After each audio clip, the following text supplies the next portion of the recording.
and welcome to Drop In, Drop Out, the weekly podcast where 7 gamers come together occasionally. It's 4 of us tonight. I like to do math when I'm ad-libbing, like whatever the intro is. Here we go. There's 4 of us. I'm your host, Jerica, and tonight I'm extra moist with excitement because tonight we're doing something a little different, a little fun. It's an experiment. I'm excited to see how it ends up. But yeah, all of us here that you see this evening, all these faces, are going to come up with our personal game dev studio selection showdown thing. Basically, we're picking some of the best legends in game dev, all the way from, I don't know, I guess some legendary developers, all the way to Kojima, which you would think he's legendary, but I just think he's so weird in the best way. So maybe just weird. I can't wait to see what everyone else has come up with. And yeah, who am I looking at first? Let me make sure you know who's joining me this evening. I'll go to the right of me. I see him. He's got some overalls on, looking really dapper. I didn't know you could look dapper in overalls. Didn't realize. I thought you had more chest hair, by the way. I've been meaning to tell you that last time I saw you shirtless. Me? I thought you had more. You would have more. Oh, I have no fucking chest hair. I've got like 7 hairs on my chest. That's it. I can't grow hair at all. I'm losing hair, probably. Well, your attitude makes me think that you're just, a whole forest on that chest. Well, we call that in the show business a charisma. Oh, charisma, maybe? Ooh. Oh, God. Wow. Oh, man. And below me, I like to do the Brady Bunch thing. I'm looking down. Hey, it's Jordan, I think, and he's got kids, and I think he dreams about Metroid in her ball form pretty often. So, hi, Jordan. Hi. Yeah, no notes. Excellent. That's it. My intro's pretty light, pretty nice like that. And you then want to talk about your chest hair, Jordan? I have maybe 6. I don't think I've seen your chest yet. Yeah, I have, he's like, no. Equal to or less than Kamen in that regard. So I feel like we do. I feel like that happens by the end of the year for some reason. Maybe that's a goal that we should have up for something if someone wins something. And last but not least, he's bald. I like just state facts about people. He's bald, and he likes his hot dogs like he likes his fun. Soggy and draining juice out of it. No. Soggy and drained of their will to live. I'm just kidding. Hello, everybody. Good to be here. I was thinking about chest hair, and I was thinking about just lifting my shirt up and exposing the chest hair that I do have, because when I was on the show, I was very like no nipples, nipples up, and I think a lot of my chest hair kind of starts right in between the nipples. It doesn't go as high up as you think that it might, but I do have some fucking hamburger meat brewing over there, no doubt. Oh, yeah. Do you have some pasties handy you can just like pop on and then? No, that's still lewd. I fear that will be paywalled. Yeah. Wow. Yep. Wow. Not that I couldn't do it. It's in TOS. I just know what I have. No low balls. No, there's only high balls where we're going. Mine are quite high. I have a shirt that I've purchased because I was really jealous, of the episode we did when we reviewed the Crystal Coconut, that you were both shirtless, and I really want to participate, but I don't think I can without some kind of ban. One day maybe that'll be okay. But still, I have a t-shirt now that shows it's a man's chest, but I'm going to wear that next time we have the opportunity. I cannot wait to put that shirt on. It's like photorealistic, similar to my hot dog costume. It's just like someone took a picture of a man's chest and just printed it on a shirt, and it's hilarious. And I can't wait to wear that on a stream for some reason. We'll have a reason for it, I'm sure, or not. Anywho, I have a little bit of what do they call these icebreakers? We do that to rev up the mental juices. But I have one that, take whoever wants to answer it first, because you don't know what this question is going to be. So you can think about it for a second. But if we already have our dev teams created. We know who our directors are, our composers, everything.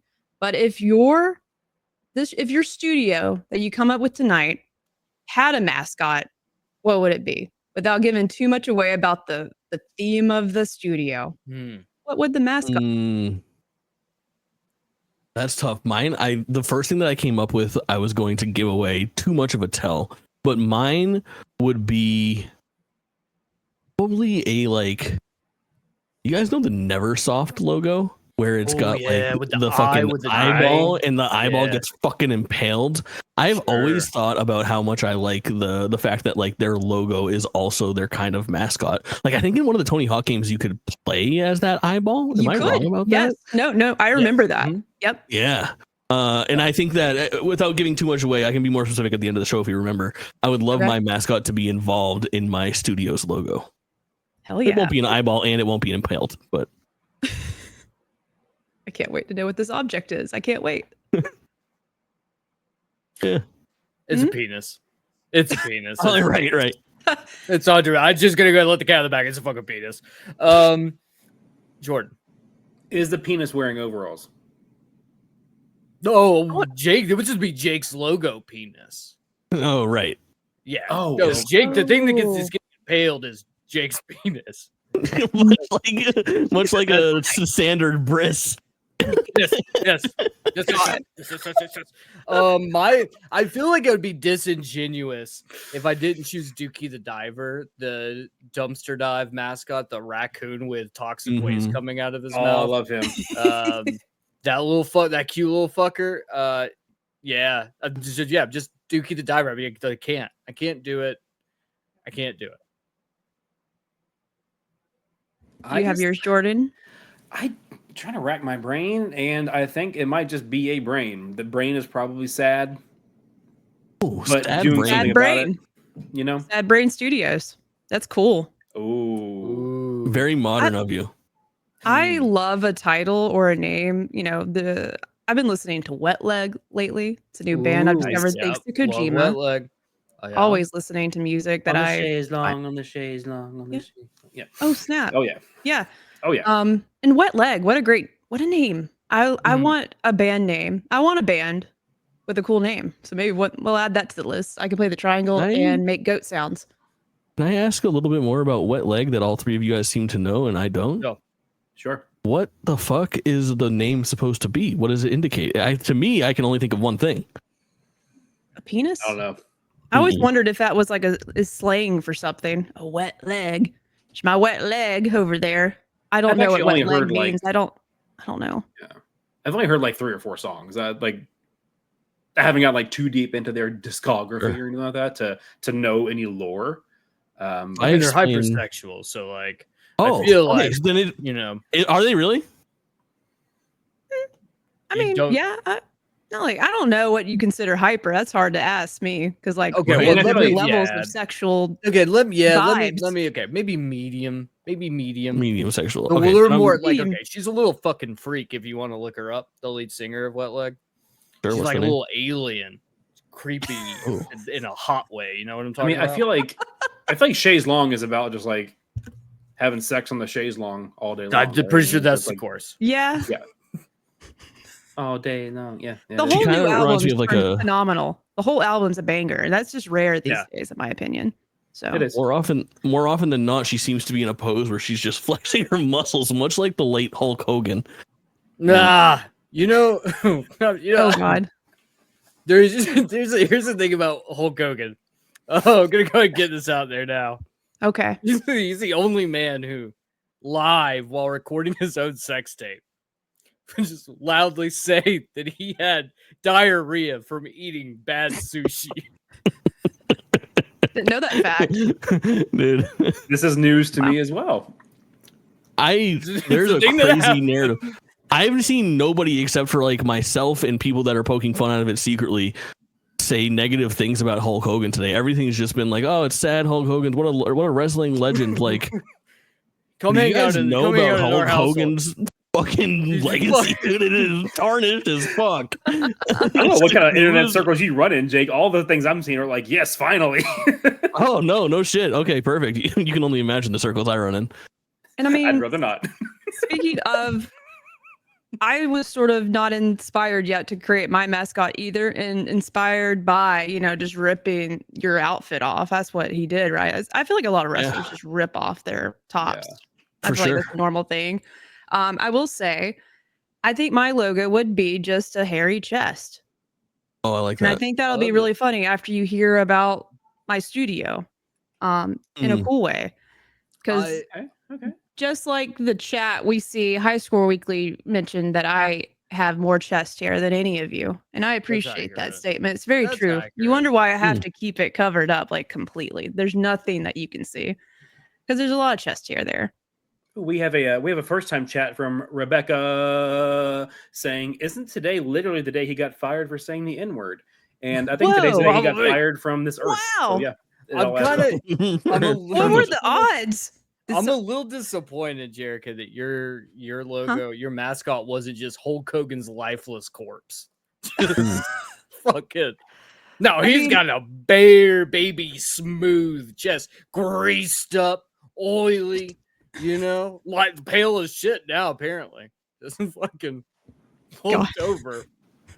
Speaking of pale, the Dan Good Show, thank you for 6 months subscription on Is he Well, pale? What? I You don't fucking signed up for that, brother. I'm pale. Thanks for supporting us financially for a long time. Anyway, here's a little insult lobbed your way. Oof. Oof. He knows I love him. He knows I love him. Oh my God. Too good. We're off to a Well, good start. We are. Would This is you great. gents like me to let you know how it's going to go down this evening? Where their studios Yeah. go down? Okay. For sure. I'm sure the rest of the chat likes to know because guess what? We're going to need your help with something. You got to tell us Sure. later if our decisions are great or not. And I really hope we can impress at least one person. Somebody should be impressive here, at least one. But what we're going to do is we're going to take turns. We'll go through each role as a group, and then we'll go to the next category. But basically, we all had to pick who's our game director or who's our creative director, sort of like the creative visionary behind the game in the studio that we're forming. I like to imagine we're just maybe we won the lottery, or maybe we're just so fucking rich, and we just finally got to make the game of our dreams, and we can have anybody on our team. And hopefully not lay anyone off. That would be my goal. Not laying anyone off. No, nobody's laying off anybody at our studio, correct?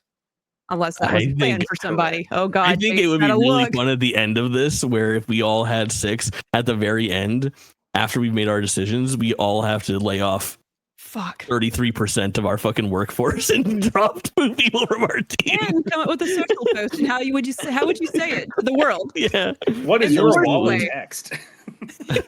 Here's our new game. Also, we laid off 33 people today.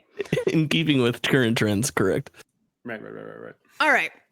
So we all picked a creative director, a game director, a narrative lead, art director, composer, and yes, we have a whole category that's called wildcard. And this can be anybody for anything. I'm so excited to see what Kamen's picked. I just wanted him to have no rules. I wanted him to just no training wheels on for this one. He could do whatever he likes. So I'm really excited to see what his wild card pick is. Spoiler, Jake's wild card is Gardevoir.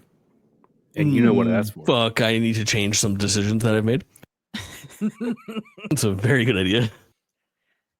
But all these picks don't have to be exclusive. Like if I pick Kojima, Jordan, I can let you also pick Kojima to do something at your studio. Thanks. You'll allow it? Thanks.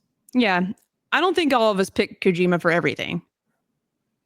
What if this being the part of the rules, I didn't prepare anything, and then I just did Jerica's list exactly the same. Like, why I also did Kojima. I would probably believe it for like the first 3 picks, and I'm like, oh God, this is a joke, isn't it? Oh God. Sounds like a normal Classic Jake bit. Spotlight episode. We used to do that to Patrick every time we would do an episode like this. I wouldn't prepare until the very last minute, and then just start throwing curveballs at him, seeing if he'd play with me. Pretty good. Maybe I'm doing that tonight. I don't know. I'm just kidding. I did prepare because I love this topic, and I feel like I could make some dreams come true if people would just let me make my game. That's all we want to do tonight, and I can't wait. I've been stewing on this idea for a while, and I'm like, I've seen different variations of it, but it's sort of hard to come up with certain roles, and like, there's just so many names out there. Like, I had to look up a list and really make sure, like, I have names that come top of mind, and then also to take a step back and be like, would this person? See, I took it an extra step further. I was like, would this person be a good fit working with this other person? I want a good cohesive team. I want them getting along. I want them to really vibe off each other and make a really cool game. So I made some changes this evening recently, and I can't wait for y'all to hear what I did. I think Cohesion Man is a character in Death Stranding 2. Oh my god, yeah. that's really good. Yeah. It's coming. Death Stranding 3. So, and then for each pick, of course, I don't expect everyone here to be geniuses and know like who all these people are. I'm going to have to ask, I'm sure at some point, who's that? I've never heard of them before. So each of us, as we're like presenting who we've picked, we will tell you who they are and why we picked them. And after we all share the members of our incredible game studios, we will then pitch the game that they are going to be making at said studio. And then at the end, we will need your help to tell us which one's the best, what's the best studio and game. And then also the other question will be, whose game is going to get delayed first? Whose game will be delayed? That's a little less negative than who's going to get shut down first. So we'll just say who's going to have their game delayed first. Who's the most delayed game that you see here in the future?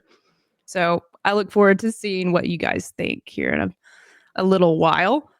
But yeah, I'm ready to get going. How about y'all? Very much. I'm ready. Okay. Oh God. And we can start with like the boss or the person, creative director in my book. Also, FYI, I don't know how games are really made. I don't know who's involved. I know some studios have like 2 creative directors, and then there's like other people doing other stuff.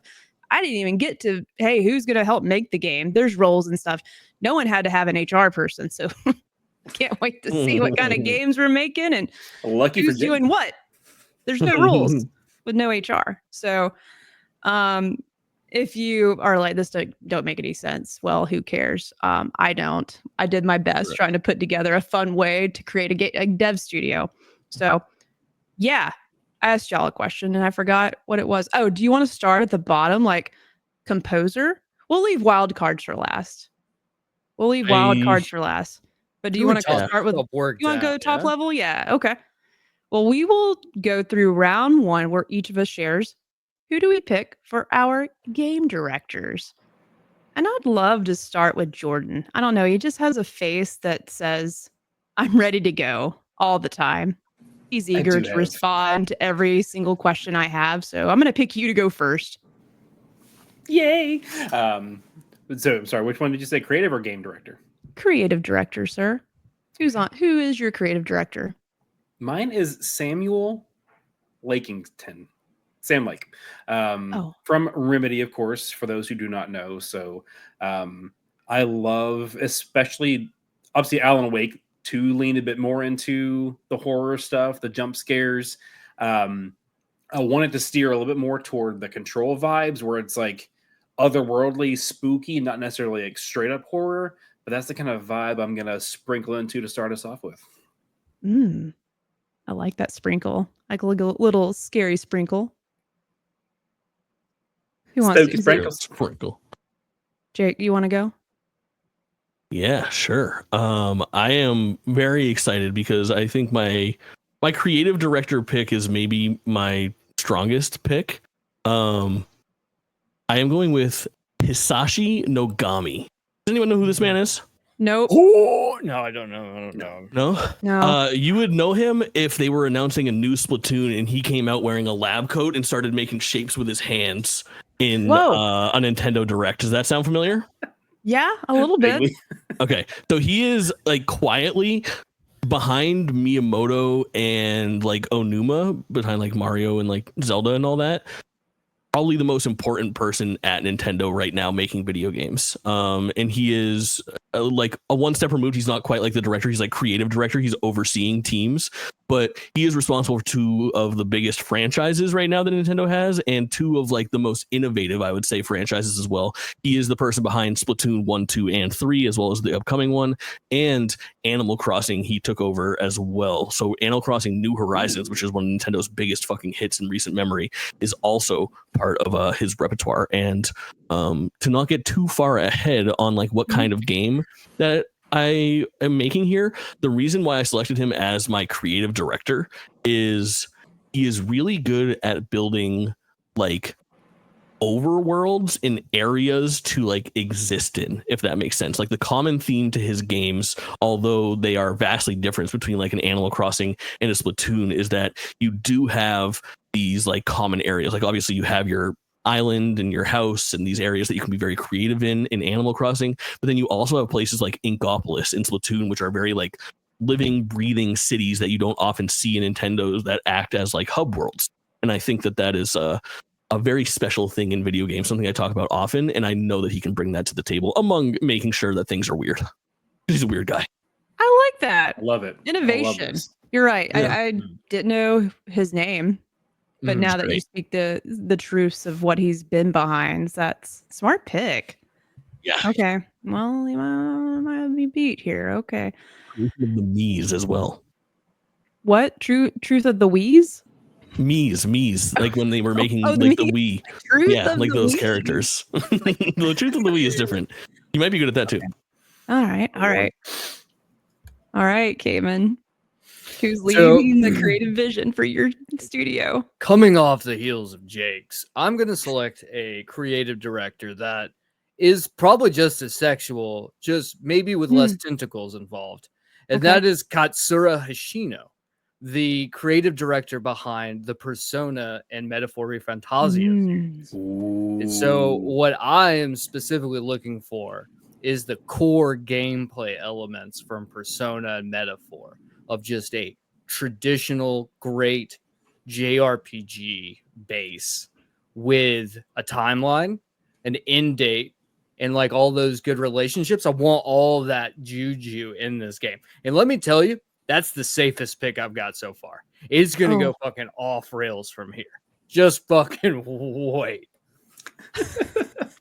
Can you give me one word that sort of encapsulates like the theme of your studio? Toxic waste. Okay. Sure. That's all I needed to know. So dumpsters from the dumpster boy. Wow. We're bringing the bucket of heat tonight. Would y'all? I didn't really think this part through. I can't repeat the names you both spoke, Kamen. It's okay. And it's okay. Either one of you. What is his name, Kamen? Katsura Hashino. Great work. I'll drop it in the chat. Don't worry. Oh, Yeah, sure. Excellent. Just so we keep up with who's who, and we'll like do a recap at the end. All right. I think it's me. It's me. Yes. You would think everyone's saying Kojima, but I just couldn't do it this time. And I'll maybe explain here in a second. But I actually want Amy Hennig to be the creative director for my team. Okay. I just feel like if I don't have a woman leading the creative vision at my studio, something is fucking wrong with me. No offense to all the men out there. No. There's a lot more. There's not a lot of ladies leading the evolution of games, but I think she's definitely one that's been through some interesting types of experiences in gaming and has been a part of like a lot of monumental shifts in like storytelling and game design in general. Lady's been in the business for so long, so experience out the wazoo. And I need someone really smart in this role that knows how to make a game, but also knows how like the vision can get, delivered throughout the entire experience. So I went with Amy. Amy is my creative director. Very nice. Ooh la la. Oh shit. Impressive work. Look at us. What now? This was awesome. I got a little visual aid I'll bring up from time to time. I'll try to keep updated here, but we have just a little bit of an opportunity here so that we can kind of keep track of what everyone's doing. We'll see if I can keep it clean. Yeah. Sam Lake you. gives off so much NPC energy. He does. Complimentary. He does, yeah. Just Probably starts He from looks just like- looking at him being why is the name just blanking on me? He was the Max character. Payne. Thank you, Max Payne. Okay. Can I get something Sure. off my chest? Yes. Do you Yeah. guys Is it know all the 7 of your hairs? Travago commercials?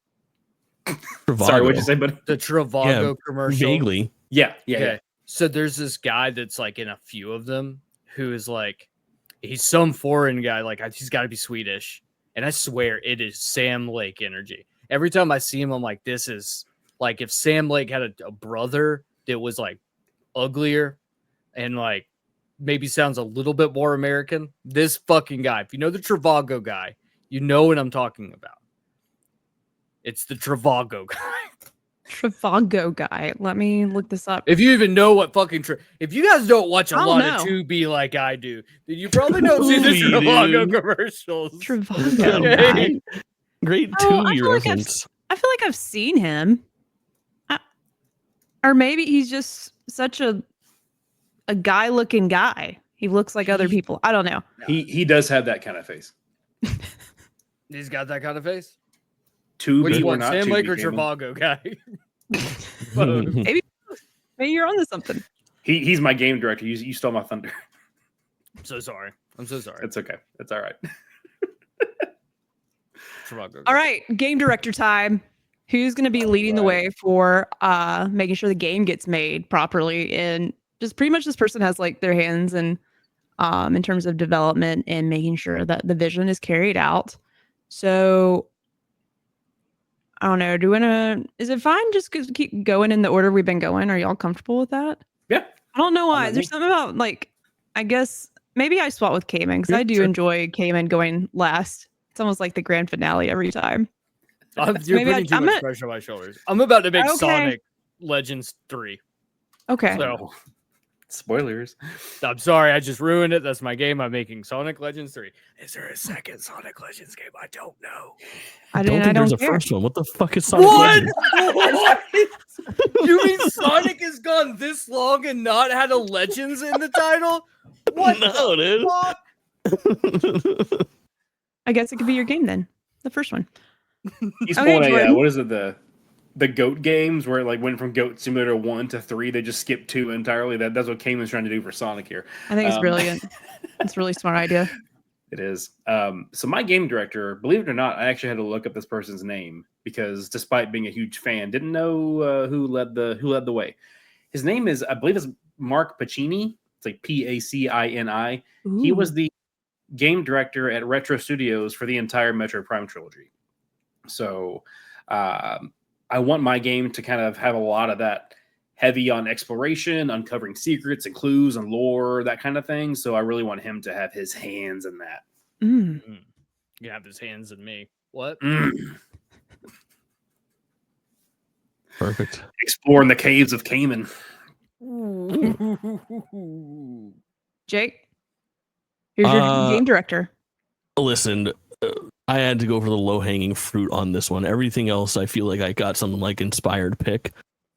But I'd be a fucking fool not to take the still living and still talented Shigeru Miyamoto. Let me just fucking snag that right off the shelf. Seems foolish to leave it there. The best game director of all time. Easy. That's all I got. I can't. I know. What more can I say? I'm proud of you. It's like, wow, you're making really smart choices. Your game's gonna be really good, and it's gonna There's probably come out fucking- on the Switch 3. You're just making a Yeah. new Kirby game, aren't you? You fucking piece of shit. We'll get there, won't we? I can't wait. Kirby versus All right. Birdo, Holes of Doom. Oh God. Kamen, you said it was about to go off the rails. All right, So let's do it. So you're taking a series like Persona or Metaphor, which is pretty, I mean, it is a little outlandish, very stylish. But what would happen if you just knocked that shit up to fucking 11 with 1 billion electric guitars and you brought in fucking Suda 51 to just bring the fucking weird? We're bringing all the fucking weird.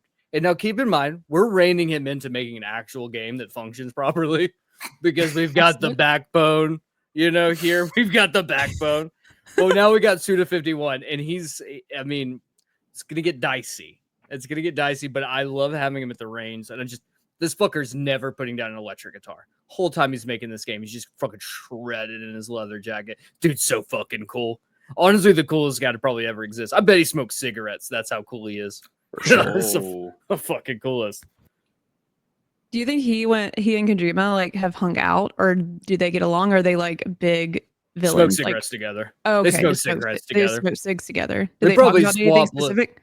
They swap leather jackets. Probably say fucking Kojima says nothing, and Suda's just over there just talking about like Tetsuo the Iron Man and like all the weird nonsense that comes out of his fucking head at any given point. Have you ever listened to an interview with Suda? I think I have, because I feel like you brought him up before, and I had to look this guy up, and I was like, okay, he's fucking out there. And when he's doing interviews, you're just like, whatever this fucker's smoking right now, it's like some Hunter Biden level shit. You know what I'm talking about? Jesus Christ. Rock and rolling. God.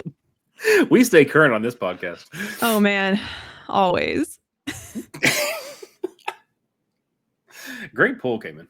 We're bringing the overalls energy tonight, brother. Oh, shit. We did have a comment from Coal Mines that because you picked Suda 51, that we had a front runner for earliest delayed game. That's true. That's true. Oh, it gets worse from here, guys. Don't worry. Oh my God. Okay. So for my studio, I wanted someone that could keep us on track. I don't know if this person would sign up for this, but maybe if I give them enough money. So I know a lot of these game creators were all like, I wonder how many they got left in them, because that last one just fucking took the life out of you. I feel like, it's 5-10 years of your life for one thing. But I would hope I could pay Corey Barlog enough to be my studio's game director, because I think him with Amy, just the fact that, I know it's not just one person, but just the fact that he was able to lead the way and execute so well with like reinventing God of War just goes to show like, damn, dude knows how to make any kind of game. He can make any game, not be boring anymore. Not that God of War was ever boring, but I never cared about God of War until God of War 2018.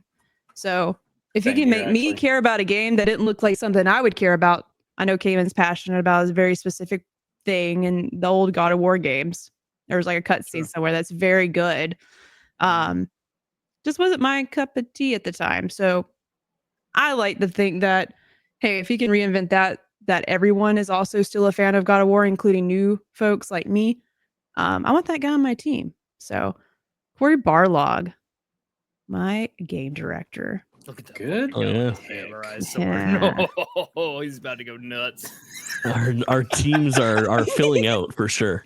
Jake's has already had they're just iconic, and wow, the moves, the tongue, the dancing. Yeah. A lot of energy there that my team just doesn't have. I think my team's just exhausted. They don't want to make games Your anymore. team looks so tired. My people look so tired. They look so fucking tired. You do. Me too, y'all. Just want another studio to close. Poor Amy. Oh no. Okay. Now we are on to our lead narrative director. So the person that is in charge of the story, which I don't know about y'all. I've played a few games that fucking looks amazing, super polished, but fuck, the story makes no sense. It's so stupid. Or just the main character saying a lot of dumb shit over and over again. There's been a lot of stories that we can say that was just a little bit different. That might have landed. So this part's really important. It's a really big pick. So I cannot wait to hear who Jordan picked, because I know Jordan very passionate about a good story. I think. I am. Or do you hate a good story? Good stories suck. I chose Gareth Damian Martin. For those who don't know, they are the writer behind the Citizen Sleeper games, which are some of the best writing that I've ever come across. Like, I think I said this in an earlier podcast at the beginning of the year, but got a review code for Citizen Sleeper 2, had not played the first one, fired that bad boy up, and like the first paragraph of this game, I'm like, I don't think I've ever seen writing this good in the game before. Like, what is happening right now? Like, it is just from the jump, and that's what we need for the story of my game. Just right from the jump, give me some good writing. Poetry, you know? Oh shit, poetry. Like, it's so good that it's like poetry. Oh, I'm sure they could probably write poetry too if they wanted to. But, okay. We'll ask them after this. Send him a message. Send a little Bluesky DM. Oh yeah. Jake? My turn? Okay. Yeah. I am heavily prioritizing things being fucking weird in this game. And this game is going to go places that sometimes make sense and sometimes don't. And I need it to make sense that it doesn't make sense, if that makes sense. Does that make sense? I mean, no. Those are my favorite games. I'm going close. Tim Schafer. Oh. Head of Double Fine. The brain behind fucking Grim Fandango, behind Psychonauts, behind Brutal Legend, free for 666 hours on itchy.io, where you can't spend money on adult games. He's the fucking best. He's the best at what he does, and I think is honestly, with the game that I'm building, we'll circle back to this when we're talking about the game. I think he is the key, like, to all of this. Even though it's just narrative director, I think that you could maybe interchange a couple of the people on my team, including the other ones that I've already drafted. And I think that as long as you have Schafer there doing the story, he's gonna make it work. I love that. Yeah.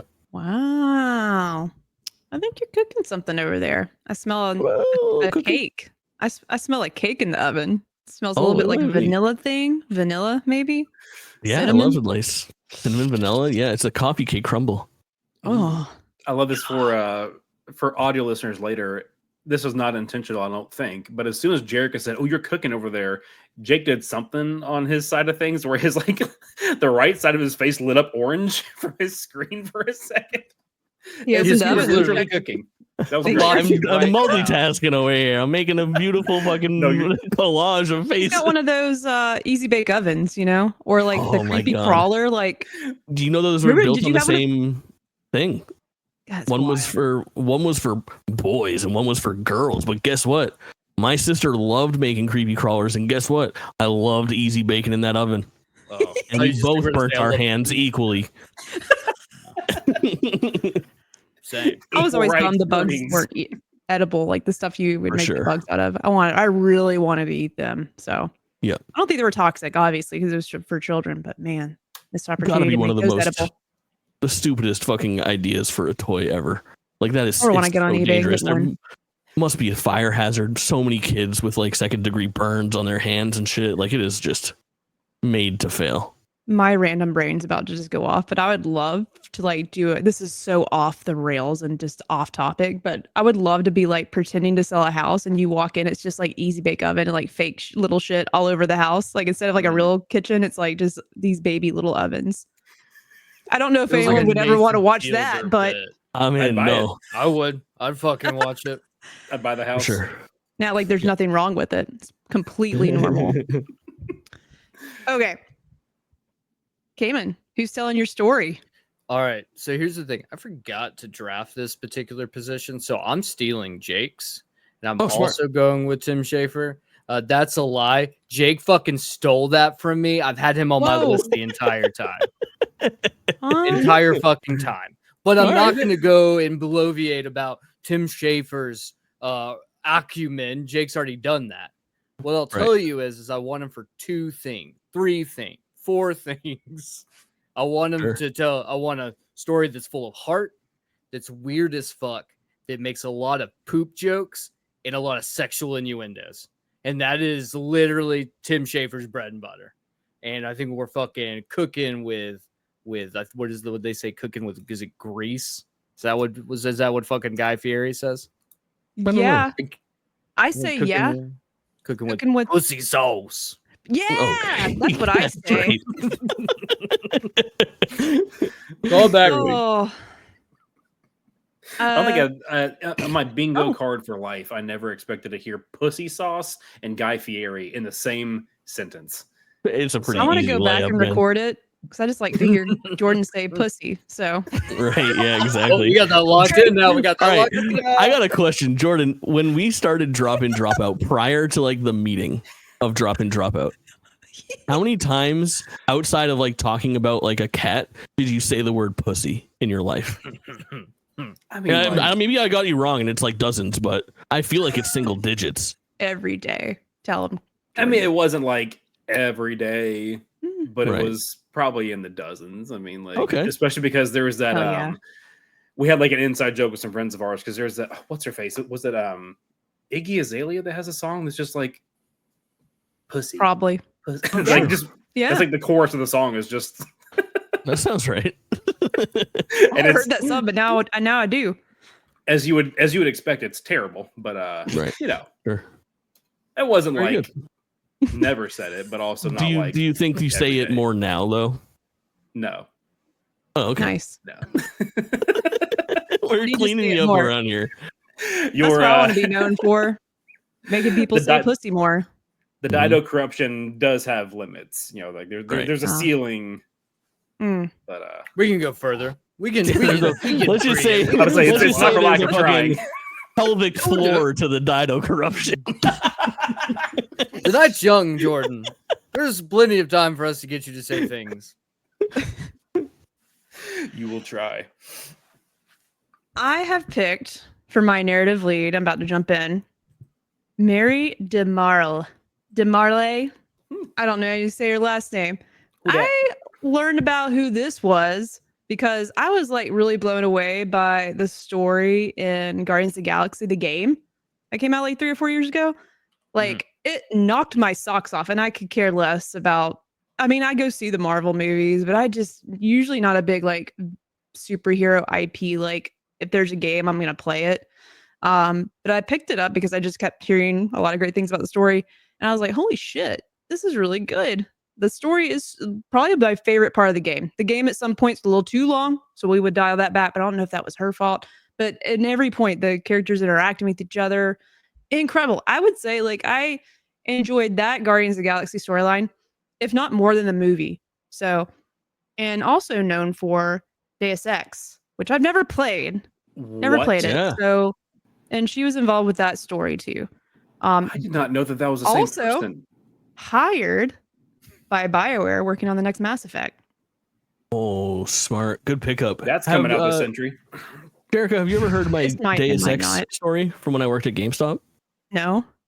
Oh, it's not I'm ready. that good, but here we go.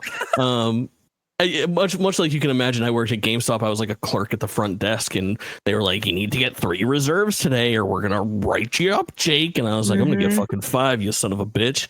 So I'm like, just like plugging games to every kid that comes up. I'm like, "You looking forward to anything? You want to put $5 down on like Resident Evil 5 or Deus Ex?" And this kid is like, contemplating it, and then this kid's mom just looks at me in the eyes and go, "Did you just say day of sex?" What do you say to that? I would just like bust out laughing. I was like, no. I did. I just laughed. I was like, "What? Yeah, I did." That's what I was saying. I was asking if you could want to reserve a day of sex with me. You fucking moron. Only $5 down. $5 down for a day of sex. Please subscribe to my magazine. My Power Up magazine. Nothing better than misunderstandings of titles. My other favorite one from my GameStop days is like, people will come in with like lists of games. Like, all right, it's Christmas. My kid wants these 5 games. Just rattle. I'm like, all right, rattle them off. I'll grab them for you. And they're like, can we get like Assassin's Creed 2, Halo 3, Lenoir? I was like, hold on, wait. Oh my God. It's L.A. Noir was what they were trying to read. Lenoir. Very good. We need to make a game that we could all play. And it's like, if this person came in the GameStop asking for this said game, someone that doesn't know how games are the actual names, we should come up with different versions of said title. It's like that. That's fun. It's very good shit. God. Can I throw in a it wasn't from GameStop, but just like a film misheard title from my own childhood. We were in, I think it was actually like the Orlando airport, maybe. I don't know. We were somewhere on vacation with the family, and like I I had loved the Hellboy movie that came out with Ron Perlman, like the first one, and it had like just come out on DVD when we were on vacation, and so I kind of asked my parents like, "Oh, can I go get the Hellboy DVD?" And my dad kind of looks at me funny. He's like, "Hellboy, is that like the guy with the things coming out of his head?" And I'm like, in my head, I'm like, Hellboy has horns that are grinded down. So yeah, he's got things coming out of his head. He was like, I don't know if you should be buying that. I was like 8 or 9 years old, probably. Or maybe this is when I was 11. Either way, I was still pretty young. He thought I meant Hellraiser. Oh, I did not mean Hellraiser. I thought this was gonna be a mispronunciation one, and your dad's gonna be like, "Oh, is that the new Guillermo del Toro movie?" Guillermo. No, more just mistaking the hell-based characters of things coming out of their heads, I guess. Sure, yeah. You big Abe Sapien guy? He was dope. Yeah, for sure. I had a big crush on Selma Blair from that movie too. Same. Mm. Brother. Some things, old habits die hard. Mm-hmm. Did I jump ahead of you, Kamen? Don't believe so. No, Okay. he No, he grabbed had Tim Schafer. Tim Did you Schafer. go? Oh shit! Yeah. Oh yeah, because you all picked the same person. That's why I'm getting. Yeah, Tim Schafer Damn it. squared. Yeah, I made At them the stare same at each time. other in the. It was a individual perfect. It's a perfect love it. decision you've made. here. Fully support that. Oh, Very good. okay. I'm excited with this one. Really because like I always love how games adapt their styles, what kind of way they want to tell their story, and how they want it to look. So now we're diving into who's the art director.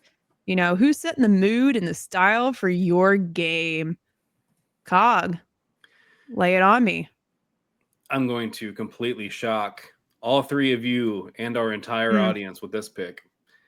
His name, Nicholas Maxon Francolm. He's the art director for Clair Obscur Expedition 33. Oh, there he does it. Okay, locked in. And I just- you all owe me $5. I'm sort of surprised you didn't pick I don't know his name, but I know he's the artist from like Sea of Stars, like the designer. Bryce Coe. Yeah.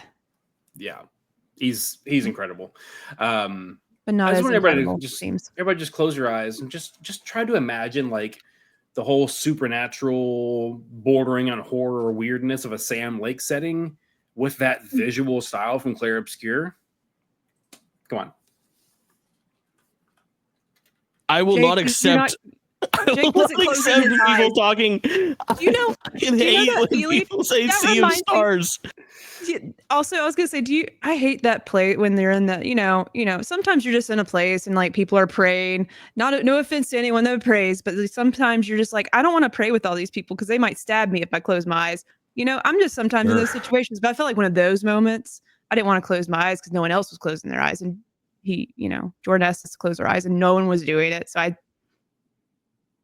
Hold That on, is you don't my know way. if I close my eyes or It's not. like Kamen might True. be having his eyes closed this entire I don't time. know. What's on you? The way you're moving your head, I was like, his eyes are still open. I've been asleep. I've been asleep this whole episode. Don't worry. Sorry, Jake, were you about to dump on Sea of Stars for no reason again? No, not for no reason. But saying that we like the Sea of Stars visual aesthetic is just like dumping on Akira Toriyama because it's fucking Chrono Trigger inspired. You gotta go to the fucking source. Jake, I don't know that. I've never played it. That's true. It's not my fault. All right. We should Chrono. Oh my Actually- god. Listen, can I just backseat fucking JK Games podcast Please. book club, video game book God. club? Chrono We're Trigger gonna would go play so this fucking game. crazy. We're Oh gonna my play god. this game. I Oh, would it be would be there. so good. It would be so good. Yeah, I'm down to That would play be it. awesome. I can be a part of this conversation going forward and not be like, ah. That's the least I can make. That was pretty good though. I like that. That's a good sound. Yeah. Keep it up. Very was very cool. quick counterpoint, Jake, that Mhm. the like pixel art style, like just like the game style, kind of obviously very indicative of Chrono Trigger, but like the actual character designs, though, I don't think Yeah. Bryce Coe's style really is like Toriyama inspired much, if at all. I'm with you. But yeah, obviously I like agree. the whole pixelated world and all that. Yeah, very For sure. what do they call it? Chrono Trigger coded? Coded. So Chrono Trigger code. Coded, bro. Okay, so Jake. for mine, I did a similar thing where my art style is inspired by like 2 different games, and they had a different lead like creative artist. So I just attributed it to the company that did it, and I'm down to like bring in their entire body of work. But my pick is Ubisoft Montpellier, depending on how French you'd like to pronounce it, and that's the team that most recently was behind Prince of Persia, the 2D Metroidvania that I don't like that much. But more importantly, they are the people behind Rayman Origins and Rayman Legends, 2 of the best looking 2D platformers of all time. And what's really important to me for this game is that this studio seems like they're capable of like emulating an art style and making it look not like photorealistic, but like it's a moving in some ways when you hit those 2D sections. And I know that they have 3D prowess too, because I have seen them work on Prince of Persia, which is not a bad looking game by any means. In fact, for like a Metroidvania, one could argue that it's perhaps the best looking one of all time by like standard definition of like high fidelity graphics in a Metroidvania. What beats it? Don't say Hollow Knight or like, okay, maybe Metroid, I guess, but Metroid Dread has a chance, I suppose. Okay. But, like, honestly, that was one of the ones I was going to bring up, was like Metroid Dread has a really like distinct, awesome style that I love. I looked them up real quick just to make sure, because I think I had for a second, were they the ones that did Child of Light? Because I adored that game. That was not Montpellier, that was somebody else. But they are working on the upcoming, definitely going to release this lifetime, Beyond Good and Evil 2. So they definitely have 3D prowess. Yes. Not gonna lie, Jake. I genuinely thought you were gonna take Mauro Perini, the art director behind Mario plus Rabbids. That seems like a knockout punch for you. I was what's the guy's name that was the director on fucking Mario plus Rabbids Kingdom Battle, the first one, where it was like that Nintendo E3. This is not like he's like a great game designer, even though I'm sure he's great. But do you guys remember that moment when they announced that game, and it was like the first time that a third party company was granted the reins of Mario? And at the E3 event, at the Nintendo press conference, he was in the fucking like audience crying because Miyamoto just introduced his fucking Mario game. So real for that. What a legend. That's really sweet, I have nothing to say. A sweet video game story is what it is. Yeah. I love it. I love Heyman, it. What Freako did you pick? You know, I feel like that's kind of sexist for you to say. Since I picked a lady, you two fucking nerds. I chose Jacinda Chu, and you might know her from being the the art director for the Spider-Man, Insomniac Spider-Man games. However, I'm not actually choosing that version of her. I'm going back into the way back machine to a little game that no one fucking played called Sunset Overdrive. And that is the specific art style that I want. I want goopy, gross, exaggerated characters with kind of almost surrealist and absurd like building structures and very bright and like neon colors and whatnot. I want it to be fun. The aesthetically needs to be fun and kind of punk rock. Hell yeah. That's a really good fucking pick. Just imagine all of those. We're getting it together. We're getting the weird coming together now. You're starting to see the picture unfolding. It's good. It is. Hey, Jerica, this is going to be hard.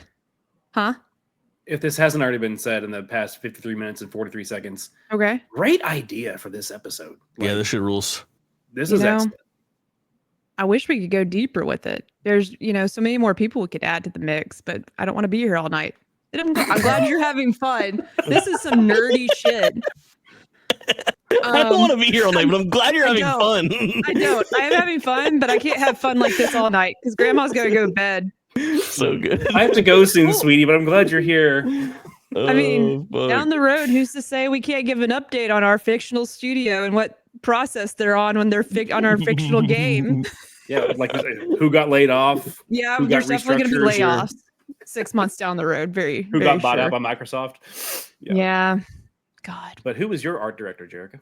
I don't know if you're able to find a picture of this person, and I'm sure there's like more than like one, but based on my research, I was able to sort of land on someone that was more in charge than others, it seems. I picked Julian Jorgel. It's George with an L at the end, if you need to search for it.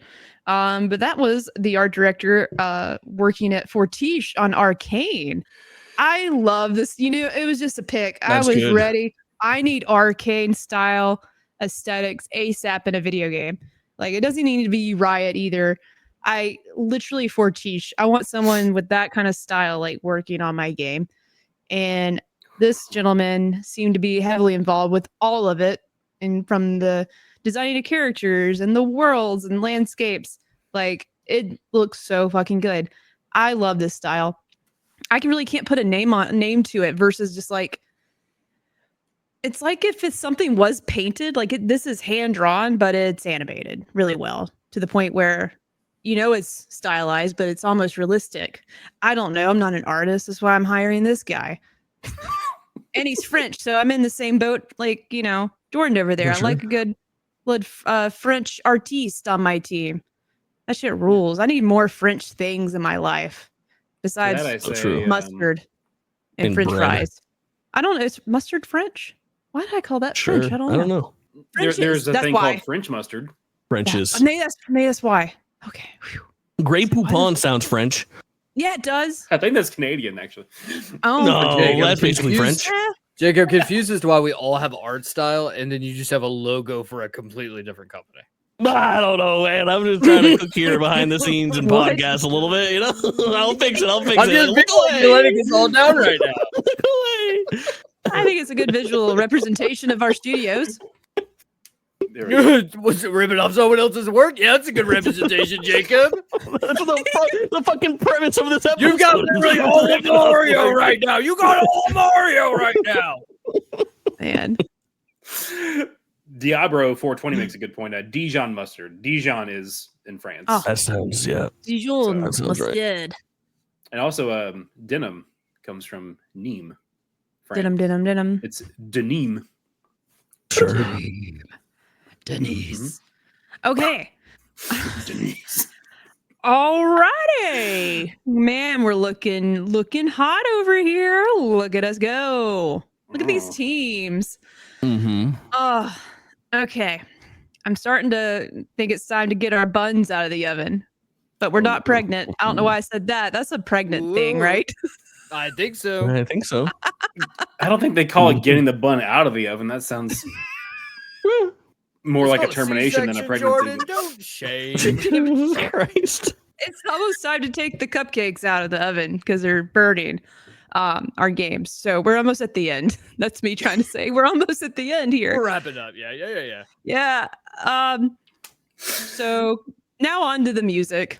Who is your composer? Who's leading the way to make a melody that tickles everyone's ears when they play your game?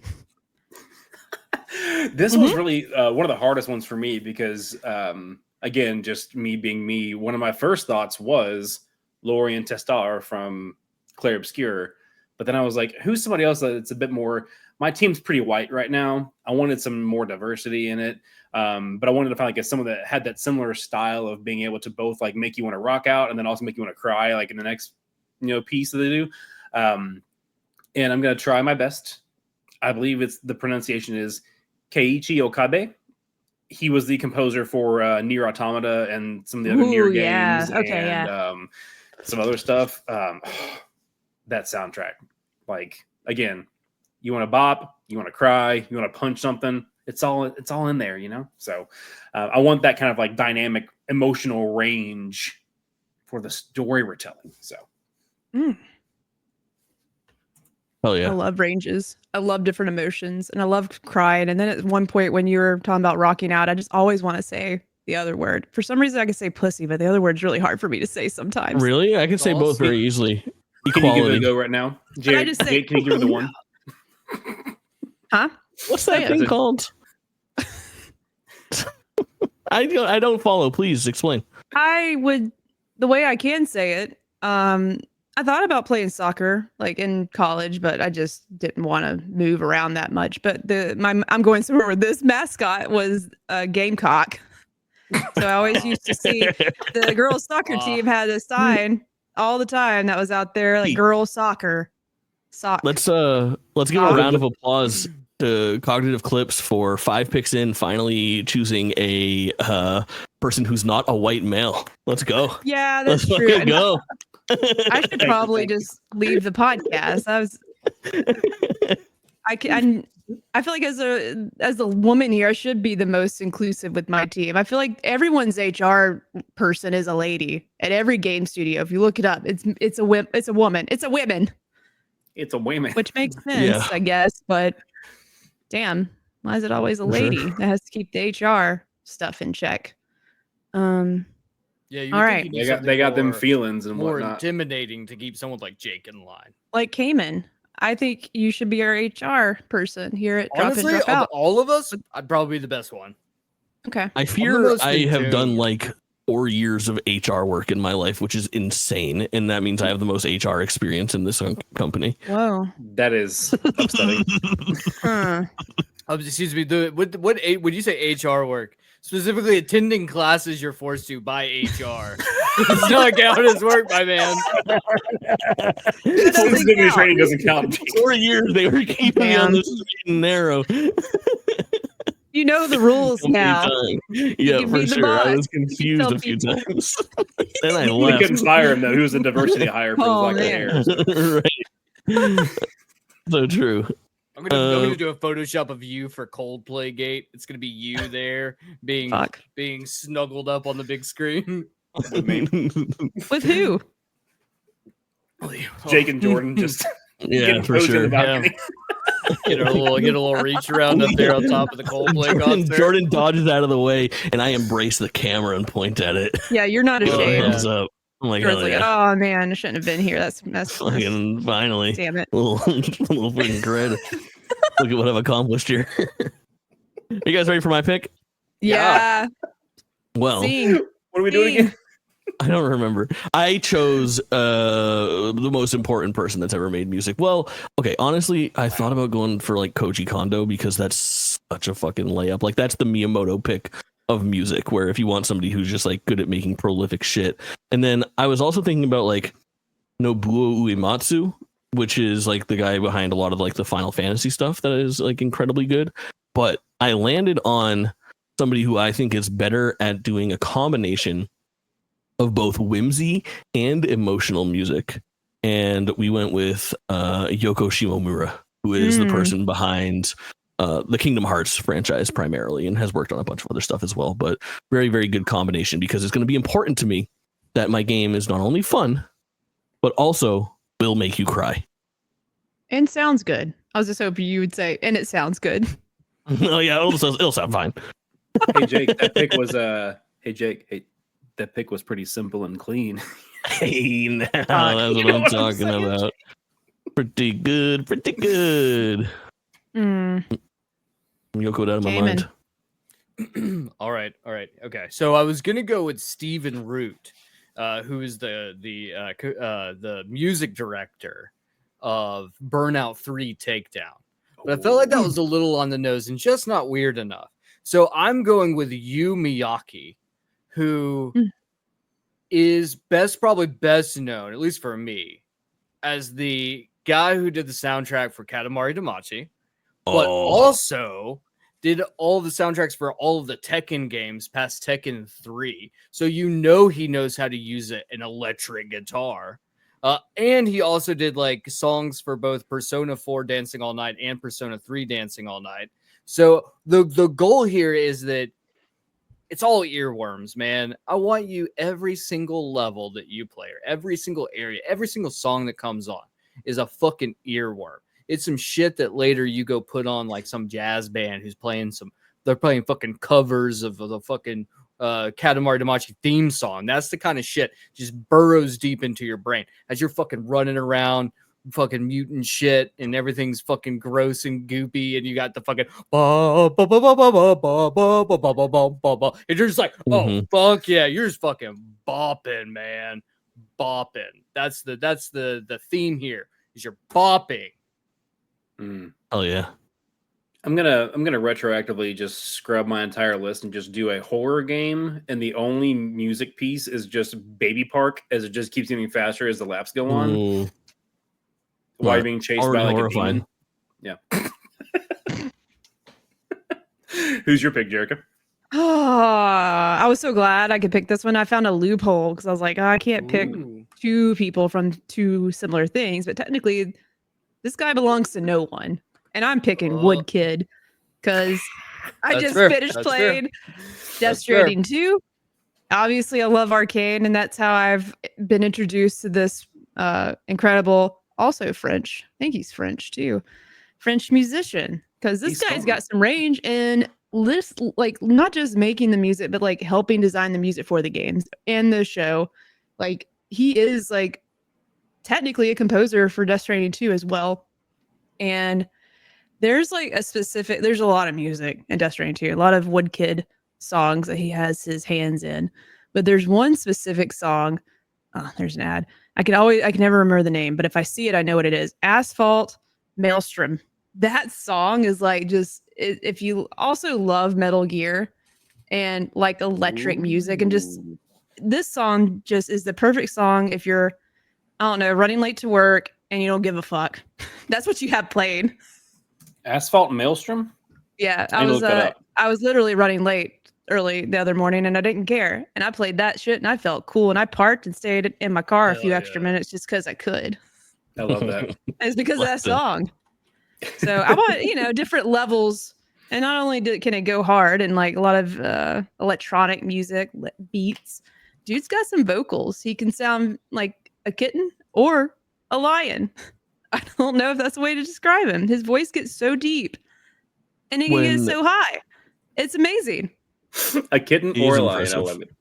Yeah. I think I might have told this on content, but when Kojima, has a flurry of tweets and Instagram posts every time he does anything, and I sometimes scroll by them fairly quickly, and I remember seeing something where it said like Kojima Death Stranding Wood Kid, but as I scrolled by it, I saw like what I wanted to see, I guess, and I was like, hold on, I have to scroll back up. Did that say Kojima Woo Kid? And DJ Woo Kid is an iconic fucking producer. Woo Kid!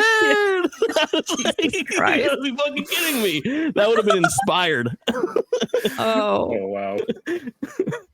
God. Unfortunately not. Sorry, bud. Yeah. Win some, lose some, I suppose. What can you do? Let's take a look at our pretty team. Look at that. So lovely. Hubba. It's pretty clean right now. Dude, does anyone feel like they're winning? No one. No. I do. I feel like I'm winning. Jake, I love your team. I love your team. I'm just disappointed in your lack of creativity. Just wait. It all comes together. Okay. It's porn. It's fucking porn. I fucking knew it was going to be porn. No, it's not that creative. I'm lying. Leisure to Larry 7. It's goddamn Mario. It's Mario again. All right. Before we start this, Jerica, let me ask you: when Cog gives his last piece, does he explain his game, or do we all give our last piece and then we explain our games? I say we do.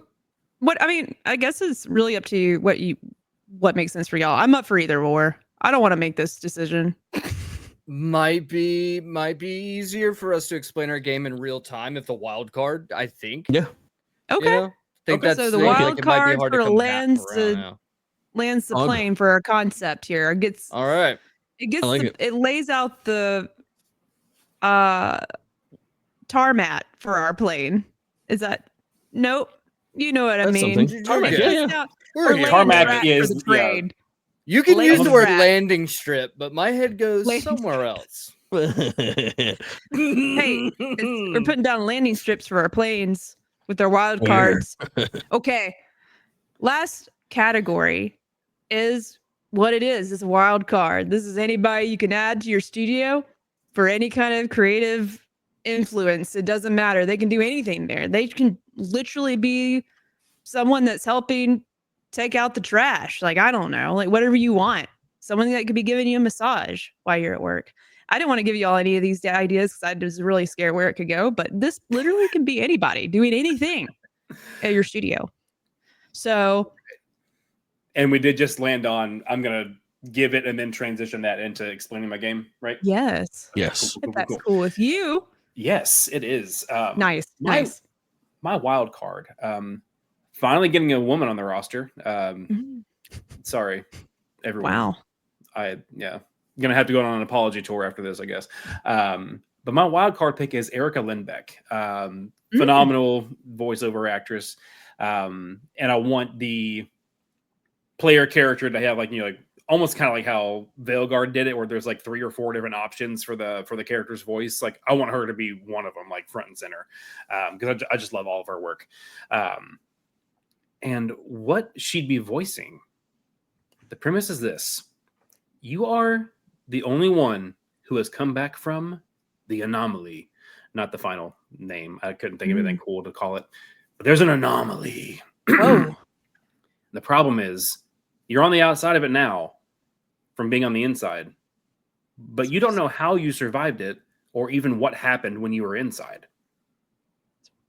So I kind of pulled this from Sea of Stars. This is a very light spoiler. There's like a dungeon, if you want to call it that, in Sea of Stars, where like the whole premise is that like whatever evil manifestation is inside this mountain, like the curse that's inside is such that you like when you come back out, all you remember is like a feeling of like dread and not wanting to go back and like needing to go get help, but you don't know why. And so I kind of pulled that concept from that of like you're out on the outside of this thing now and you don't know what was in there or how you got out or what even how you survived any of that. But it keeps growing, and since you're the only one that's ever come back out of it, you have to be the one to go back in there and like find out what's going on and put a stop to it. It's got to be you. So you're following like the trail that you left behind, or at least you hope that it was you trying to leave yourself clues. Who knows? You don't remember anything. But that's where the whole like the Metroid Prime, the exploration, Sam Lake weirdness, all this is coming all together. Like, think of Metroid Prime, you're like scanning and you're finding out the lore about like what's been going on since you on this planet that you haven't been to before, that you haven't been to in a while. You're following this trail of trying to figure out like what's causing this and how to stop it.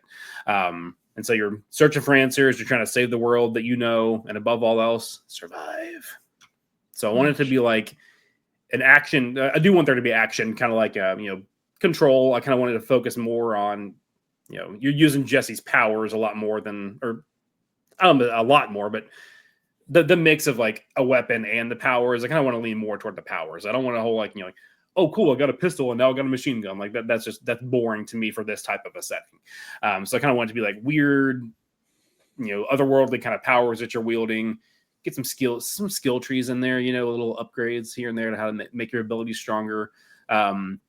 But I want it to be really narrative heavy too. I kind of pulled this from the movie Annihilation. We talked about in the Discord the other day, join the Discord, where whatever's inside this anomaly, or in the movie, it's like the shimmer. It's like twisting and like bastardizing whatever is like it comes in contact with, or whatever is like inside of it. And so part of the things that you're coming across, it's almost like twisted versions of your own memories, and like maybe like your past traumas or whatever else that you're like having to overcome as you're trying to solve this mystery. So it's kind of like feeding off whoever's inside of it, and that's how it's kind of like turning it against you. So that's kind of the overall spiel. If I look fucking pissed, did you steal my idea? Who is creeping into my studio from yours? I swear to God, this is fucking weird. Really? If I look pissed, I'm like, what the fuck? It's different. This is exciting. It's different enough, but like the concept's so similar. I can't wait to share mine. What the hell? This is wild. I love it. Did we just uncover Dido Gate? Yeah. Dido Gate. It happened here. It did. Oh my God. Cog versus Jerica. Pick your side. It might be different enough, but like there's some similarities that I'm a little creeped out by. Maybe we're just both awesome people with good taste. I don't know. I have had this idea for probably 8 years. This concept. When did you think about this? Last week or something? Or after you snuck into my house and like took a part of my brain out and then put it in a sandwich and ate it up, and now you know what kind of game I want to make? That's exactly what happened. A little brain Sammy. God. All right. It's so funny. I'm just thinking about like it's like an old schoolyard thing where it's like we're all gonna pick our characters, and then like the first person goes and they're like Spider-Man. No, I was thinking about Spider-Man. You can't be Spider-Man. That's not fair.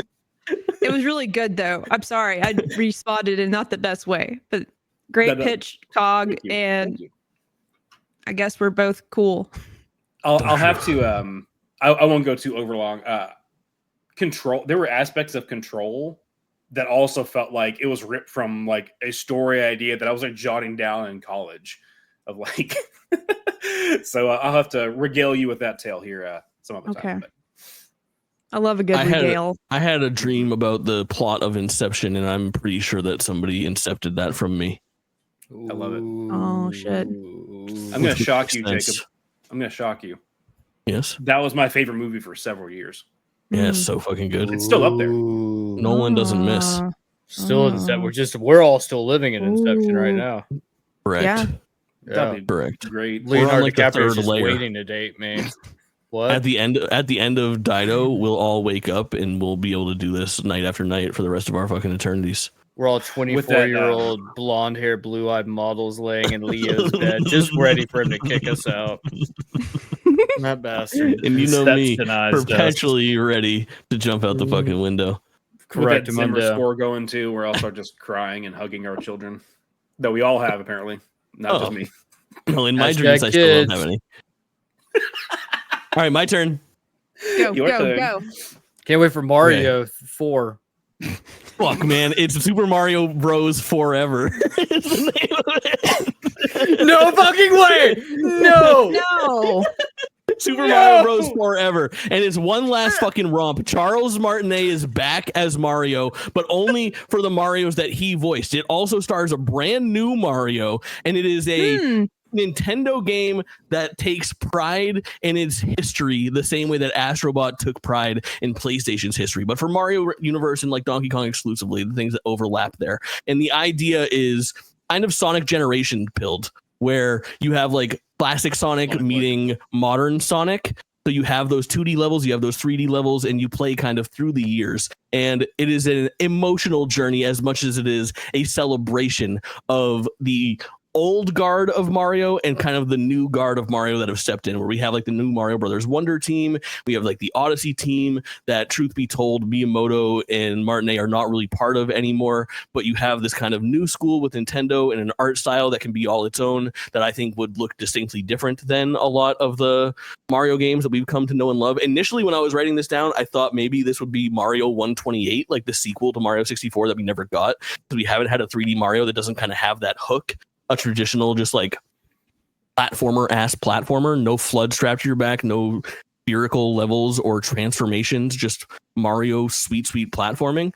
But the more that I thought about it, the more that I wanted to find, like, I think that the Mario games, they don't lack heart, but I don't think I've ever been moved in a Mario game to tears. And I think that Mario has the capacity to do that just based on nostalgia alone, and they don't pull from that.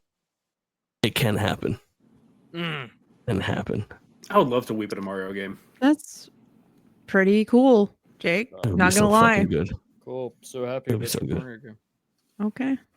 So happy about your Mario game. Give me like, all right, tell me. Wait. Let me grab my chapstick. My lips are so chapped; they are burning, and I want to enjoy this. So give me. I'll like talk 2 more seconds. about Mario. You go. Okay. Listen, in my Mario game, the year was 1988. The year's 88 is selling him short. Jumpman debuted in 1980 in the classic arcade hit Donkey Kong. I think for me though, I really want a fucking hub world. That's why I put Nogami on the fucking team, because he's so good at creating like an environment. And since Peach's Castle and like Delfino Island, we haven't had like a good hub world. Mario Galaxy had it. Mario Galaxy 2 didn't have it. I don't think the Mario Galaxy one was one to write home about. Mario Odyssey, you had the spaceship, and I was like, holy fuck, I can customize my spaceship. And it's like, yeah, you can get like a different poster for the fucking wall. Who cares about this? You like, get free stickers. Okay. I want like a world that I can enjoy and like exist in, and then use that as like a portal to explore those different Mario worlds through the eras. And I think that would be the team to do it. So despite it having like the legacy of Miyamoto and like the smooth platforming and the original voice and all like that, I feel like Nogami is the key to the success of this game. Kamen. Kayla has a good question for you, Jake, and I actually did have a similar thought. Mario Farm Sim for this hub world. I mean, like my thought actually went to Ni no Kuni 2, where you're like one of the big aspects of the game is like building up the kingdom that you're trying to establish or whatever. Do you see that type of a hub world, or just literally like maybe? No, I think more just like kind of thing, or like I think more of like Astrobot's hub world, like where there's just cool Nintendo ass things going on all over the place, where it's like, holy shit, it's like Mario 64 character model hanging out with Elephant Mario in the corner, like having a chat type of thing, and then like Wario hanging out with Waluigi up on the top floor, and Princess Peach and Daisy and Rosalina all hanging out. I don't know what do girls do, put on makeup and have pillow fights. I'm just kidding. That's a joke. No, they put on chapstick and do podcasts, you asshole. Oh yeah, that's my bad. Come on, guys. Let's be honest. Jerica went to pee. She's done it so many times that she's just like, I can't let this be my thing. I needed a minute. I had to step away.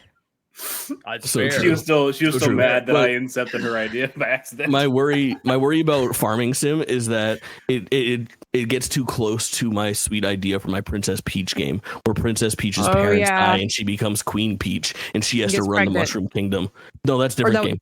Okay, sorry. It's some story that you shared is blending. Did that really happen, or did I have a dream? I don't know. No, that really happened. I have two ideas for a Princess Peach game, and that's the joke. The first one is I think it's a really good idea for like a city builder where Princess Peach has responsibilities, and the second idea is Princess Peach gets pregnant with Mario's baby and has to carry it to term. Fucking eye burns now. Why? Because it's probably twitching because you had to listen to my fucking take on Princess Peach.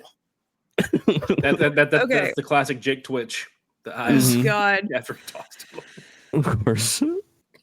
Kamen, lay it on us. Lay down that plane. So I'm gonna just set the stage for you so this makes sense. And this is not gonna make sense for literally anyone. And I'm so sorry to make everyone endure this.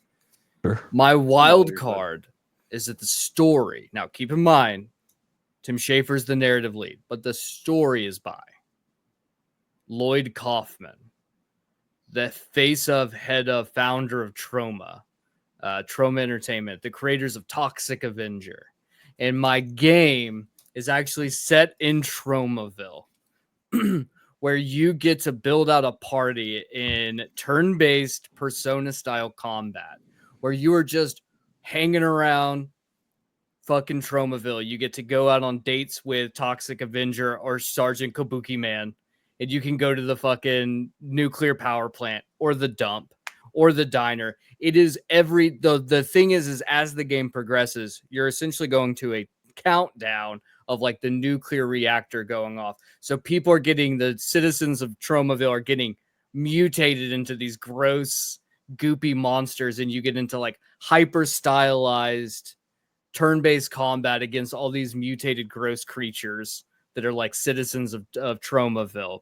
It's incredibly fucking gory because every Tromaville's got to be incredibly fucking gory with an incredible soundtrack that's just bopping all the time. Because the truth is, if you ever watched a Troma film, they're all really lighthearted and really over the top, gross, just nasty movies. They're just like, go watch Poultrygeist, Chicken of the Living Dead. Okay, let me tell you, there's a whole sequence where a dude just shits his ass out everywhere, just shit everywhere. So it's just gonna be one of those games where you're just fucking around Tromaville. You get to create your own character, so you get to be your own Troma citizen. You get to hang out with highlights, go to your favorite places around Tromaville, battling goopy, mutated, toxic monsters, all while trying to save your city to an incredible soundtrack. It is the most Americanized Persona game you could ever have. Yes, Jordan. I do have a question. So are you going to implement the Persona / metaphor thing of like having, whether they call them the personas or the archetypes, is that part of it as well, or just most of the turn-based combat aspect of it? It's just mostly going to be the turn-based combat aspect, more so probably from metaphor. I'm leaning more towards the metaphor. Like, yeah, like you could just goop up, like, I really feel like this is not going to land for anyone who's never seen a Troma film. Jake made a fucking Mario game again. Fuck yeah, I did. Swinging for the fences over here. It's like talking to a fucking wet sock. Not Yeah. even a Wet cum from. sock. Whoa. Just a wet one. Just a wet one. From the Better wet than a leg. dry one. Well, Well, I mean, I have to give you credit for the creativity. I mean, for sure. Sure. I think that here. Hold on. Oh. You want to know? Oh. There we go. I brought evidence of wrong certificate. Right? okay. Oh, Jesus Here fuck. gives him a little. Okay. See, there's a little He looks like back. the dude from the Goonies. See all these fun Yeah. characters. Like, you can't. If they're your audio listen, you can't see. There's babes with big zoingas, Mhm. mutants and shit, big hair. Return to Nukem High, another one. Babes, goopy shit. You know, look at these fucking guys. Look at Is this. that a fucking Blu-ray guy. case that's green? Green That's ray? Yeah, cool. hell yeah, Is that brother. a goose? Green ray. That is a goose. Yeah, yeah. Hmm. Look, if you've Oh, yeah. never watched a trauma film, you gotta fucking watch a trauma film. Like that will change your life. I think me and Kayla will have a movie night soon. Perfect. I promise you. Just watch Toxic Avenger. Your life will be different. You'll be changed. Thank you. High Score Weekly's the only fucking person who knows what I'm talking about. Fucking hate Did y'all you know? Y'all know what he's talking about? Did y'all know about this franchise? Mm-mm. I know about the Toxic Avenger. I haven't seen it, but I know about it, or So that it mad. exists, I should say. Do you see I know the this- sticker behind my head? I heart trauma high school. Nice. Oh, fuckers. You just don't understand The- art. I was God. about to compliment you and your commitment to. I don't want it this- anymore. a- Oh. All right. I don't Sassy. want anymore. I don't want it anymore.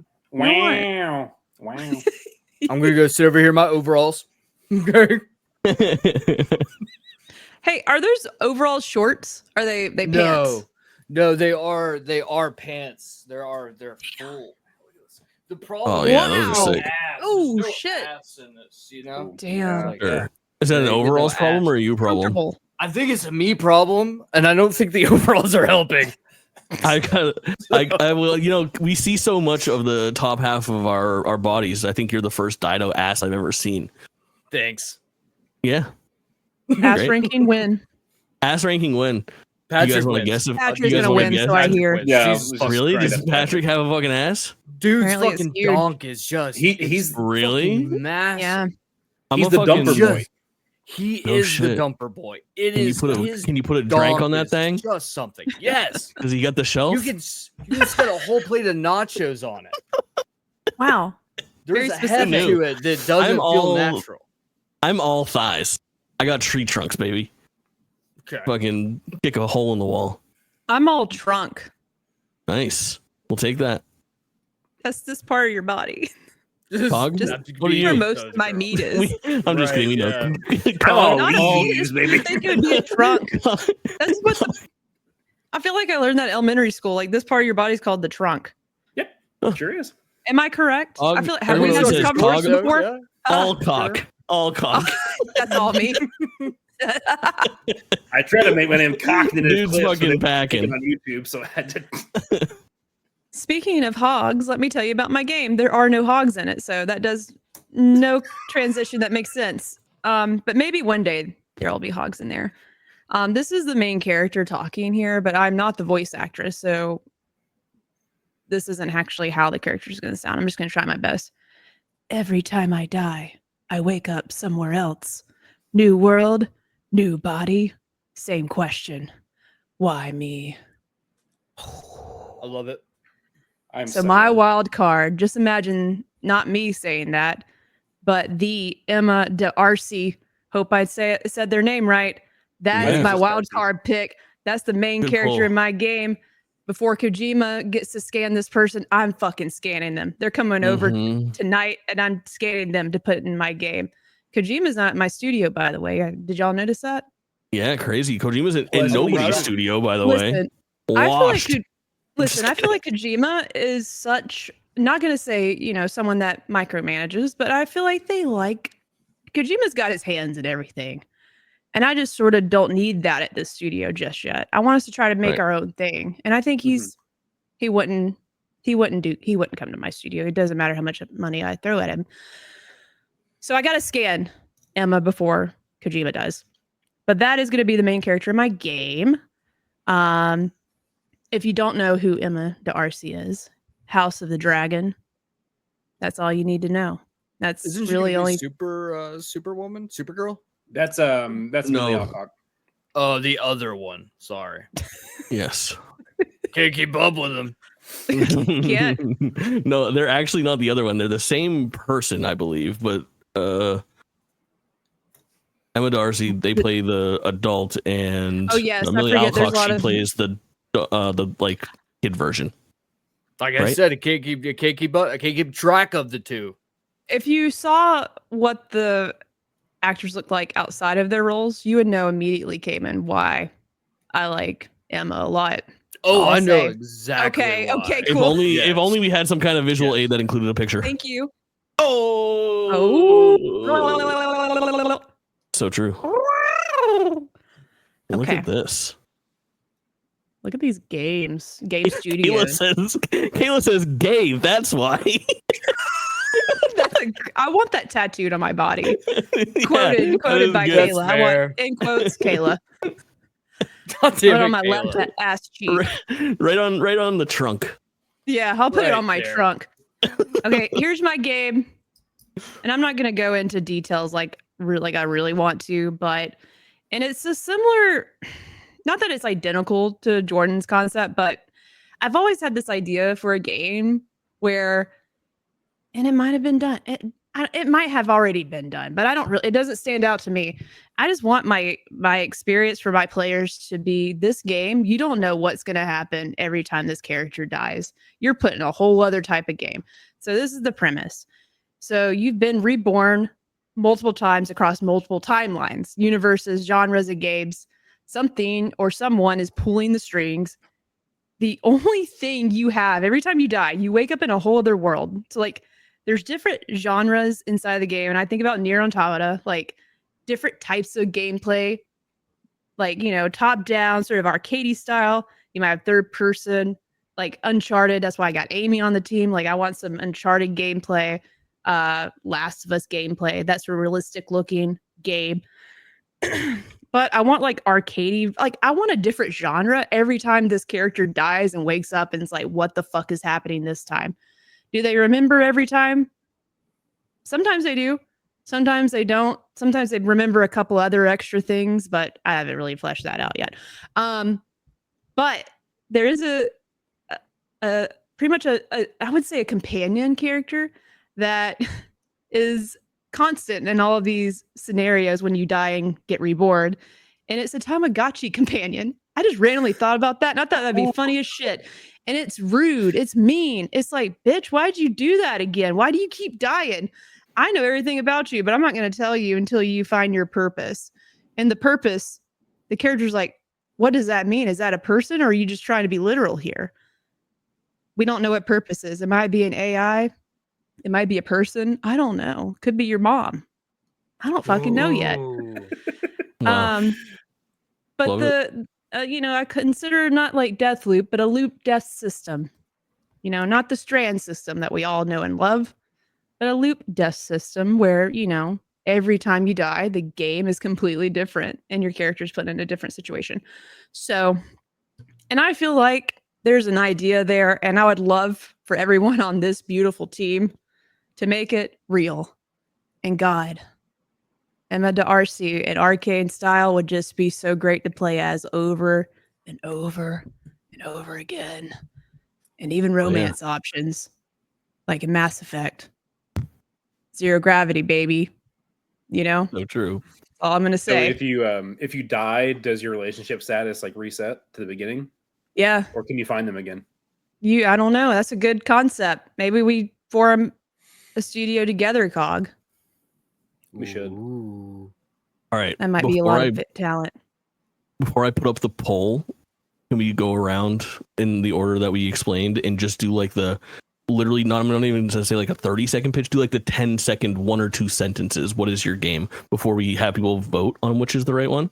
Just to refresh everyone. Sure. That makes sense. Jordan, go. Yeah. Action adventure with strange paranormal kind of stuff going on. clear obscure vibes with the art style, where you're trying to solve the mystery of this anomaly that seems to twist reality and sap your memories when you leave. Oh yeah. I Mario. am making Mario Brothers 4 with an emphasis on a retrospective of where Mario has been and where Mario is going.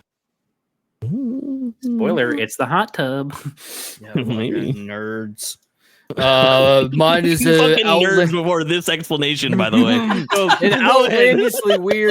an outlandishly weird, toxic waste infused turn-based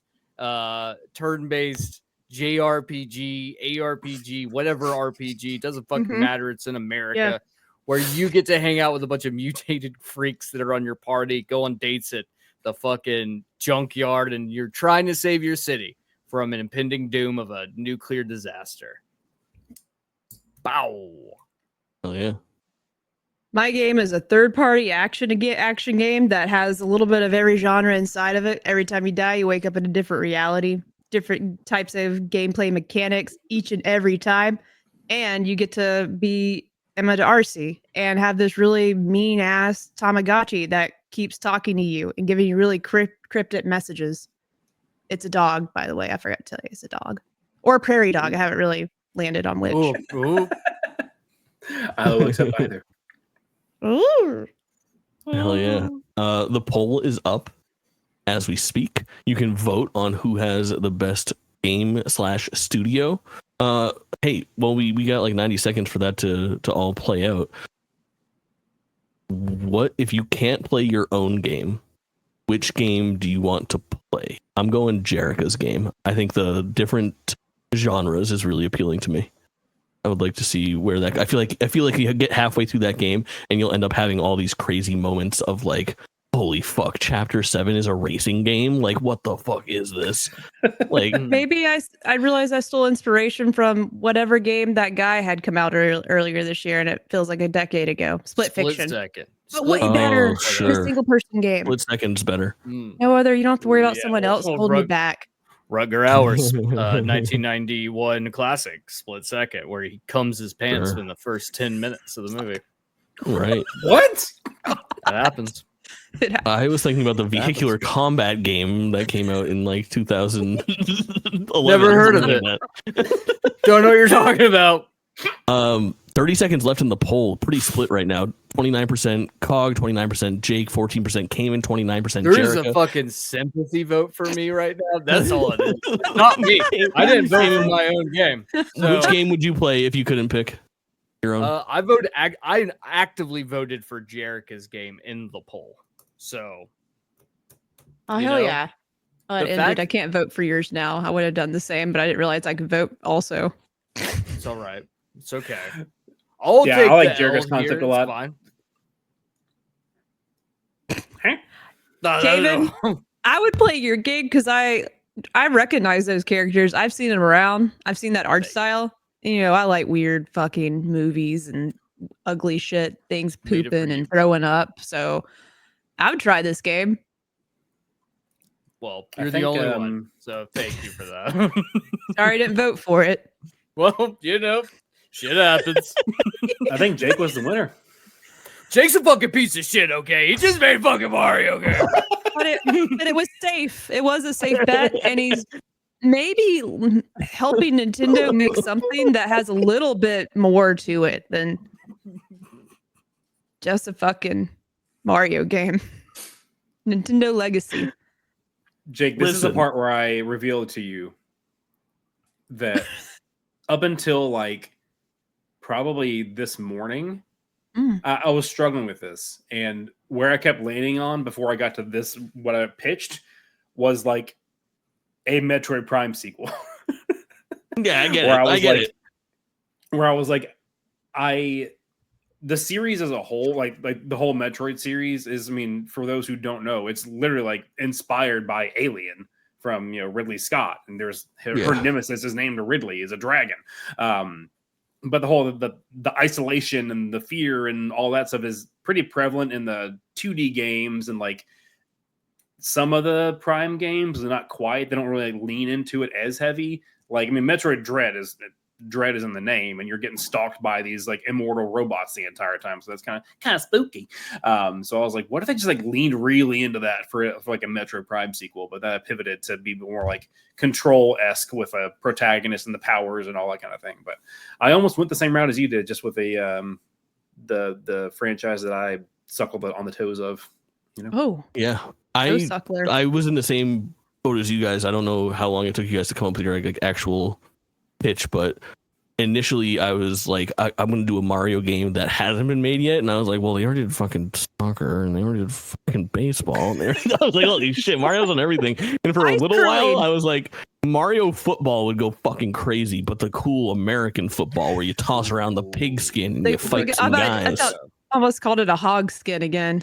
Correct, that's fine. Actually, I wish we would do that, but like Mario can get a CTE. Like, yeah, for sure. By the end, Mario can't form good sentences, and he's a threat to himself and the people around him. Very dope. Jerica, I think the word you were looking for is a redneck brisk is a hog skin. Redneck brisk. Ooh, I don't like those words in that combination. Brisk. Like the iced tea. Oh, brisk. Okay. No, it's not like Christ. But then I was like, okay, well then maybe I could do like my Mario Kart idea where I was like, it should be Smash Brothers Kart. And then I was like, okay, well that's not it. And then I started into like the celebration. And I was like, well, I don't want to just be fucking Astrobot but Nintendo stuff. So I was like, maybe it's Mario. And then I started thinking about how Sonic Generations is like almost perfect for what I want out of a game that celebrates its own legacy. But it just Astrobot figures out how to actually celebrate it, whereas like the Sonic one lays the groundwork for like what I want it to kind of all play as. So I'm right in between those is where I kind of landed.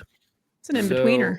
You guys almost got the alternative pitch, and I think would have been the better pitch, was a Cory Barlog, a Claire Expedition, Claire Obscure level, depressing, dark story, but telling the story of like a 65-year-old Duke Nukem who is like an outcast. It essentially has to have like a Kratos moment where like everyone thinks he's a piece of shit. And he's like, it's like the wrestler with Mickey Rourke, but with Duke Nukem having to fight aliens and save the world. And it's just him with a beer gut, fucking chain smoking and just being garbage. What does he say? Like, I'm all out of gum. Is that him? Yeah. It's like I'm here to do two things. Yeah, kick ass and chew bubblegum, and I'm all out of gum. He's got to say he's all out of love or all out of family now. You know, there's gonna be a line. There's gonna be a line there where he's like, and I've got gum, and he has to give fucking gum out. It's all sad, you fucking piece of shit, dude. And then there's a fucking Easter egg where we crucify Randy Pitchford. Yeah, fuck yeah. That's the selling point of the game. Can I use something for your pitch? Please. If not in the game itself, then at least the trailer for this game has to have the Mad World cover that was in Donnie Darko, and the trailer for Gears of War. I think the first Gears of War, right? Correct. Was that the one that did that? Pretty dope trailer, honestly. But we're stealing Woodkid too, just for fun. Yeah. Well, I think we're all winners here. Every studio here maybe survives. No, that's not true. That's not true. I'll let you guys decide if that's true. If you all want to maybe hear an update for where our game studios, what happens to them in 6 months, whether they're open, closed, or just only got 2 people left at the studio, we'll give you an update. But probably the easiest way to find out, we'll put this on the website. Sure, I can add like a little story about our studios, but you should check out dropindropoutpod.com if you want to see what we're doing all the time, everywhere. We're about to get a new fresh coat of paint on this site, so stay tuned for that. So maybe, start writing a fictional story about our studios. Maybe there's some romance happening between someone at Jake's studio and someone at Kamen studio. They're hooking up, sharing ideas. They can't work together anymore. Oh, some drama. Ooh. Yeah, Jake left a USB drive full of naughty pictures inside of a Starbucks. I was waiting for that to happen. Here we go. Well, it's been fun. Thank you guys for hanging out. What do y'all want to, Jake? Maybe I can find something that you can have, but not in real life, but just and stare at behind me as your gift. I will find something. And An when you look at it, just know NFT. that's your gift. Okay? Hell yeah. Since you won. I would Since you love won. that. Well, thank you Rick, all for thank hanging out you, with us. and- Is there anything else we say before we wrap Oh, this yeah. up? Yeah, can I do a little bit of a announcement / housekeeping? Yeah, please. So we are officially activated on the Hot Dog Jamboree. Oh, All right. Which, if you Yeah. look closely right now, if you're an audio listener, you don't have the visual, of course, but if you go God to any of our damn. pages, you'll be able to find it pretty easily. It is our second community game night. We did Halo about a month and a half ago, and it was really, really fun. A ton of people showed up. We wanted to make sure this was an equally accessible thing. So what we're doing is we are playing Fall Guys together. Will there be hot dogs consumed by the entire team as well as you at home? Yes, I'm absolutely. freaking hot Yeah, dog mine and water. I'm Kayla's making faces are killing me right hot Dirty dog water. water. Not daiquiri. What's the dry? Margarita? No. What's the other? Uh, It's on gin? the cusp of. What's that alcoholic Martini? beverage? Martini. Okay, Yes. sure. Hot dog martini. Yes. Hot Yes, dog yes. martini. Perfect. Excuse me. Special drink for And that we're night. taking channel point donations for it. It works the same way. As soon as we unlock it by, again, there's no monetary contribution required here. It is all just channel points, which you are accumulating just by watching us live on Twitch. Once we hit that goal, we will schedule a day, all 7 of us on camera, playing Fall Guys with you at home, eating dogs, having a blast. It should be really, really fun. Looking That's forward to dog it fan. as we Jerica. close in. Jerica, that's the difference. Oh, my bad. I don't know what you're. like Was my that the hot dogs. Trump dance or eating a hot dog? God damn it. Definitely a dirty dance with hot dogs. Not I would. Yes. I will say that's a dirty dance. You're For, not just jerking two dicks Dogs. off your Yeah. face. Yeah, bro. And if you look, where? Where If am I you- looking? Oh no, Jake's freezing. if you Oh, are no, an he's active talking really slow for- subscriber, There it is. Oh. Maybe. Oh no. It's that Tampa No. Bay He's energy got down there. He's got important things to say. Yep, does he though? He made a Mario game, guys. You're freezing up. okay. Can you guys hear me now? You're back. Yeah, everything think went bad so. for a second, but That was scary. as long as we're all good now, that was my bad. That Yeah. was my bad. Too many things. We have a brand new emote featuring our very own Jerica in a hot dog costume that you can use if you're a subscriber here on twitch.tv/drop-in-drop-out-pod. You'll love to see it. It's all happening here. That's all I have for housekeeping. Yeah, let's go. Listen on that. Hot dog jamboree. We're doing it again, baby. See y'all Hell yeah. next time. Bye. Bye.